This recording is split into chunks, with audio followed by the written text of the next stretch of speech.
رشتہ داروں سے اس نے سلوک کریں، اللہ تعالیٰ رزق میں اضافہ کرے گا، عمر میں اضافہ کر دے گا، یعنی برکت ڈال دے گا، تھوڑی چیز بھی کفایت کر جائے گی۔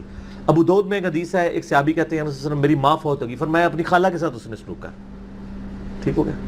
تو یہ رزق کے بڑھنے کا ذریعہ ہے۔ باقی دعا تو ایک ہی ہے، اللہم ربنا آتنا فی الدنیا حسنہ وفی الآخرۃ حسنۃ وقنا عذاب النار۔ یہ دنیا کے ہر کام کے لیے دعا ہے، رزق کی برکت کے لیے، اولاد کے لیے، اولاد کے اچھے مستقبل کے لیے، لڑائی جھگڑا ختم کرنے، دنیا کی ہر چیز اس میں داخل ہے۔ کیوں؟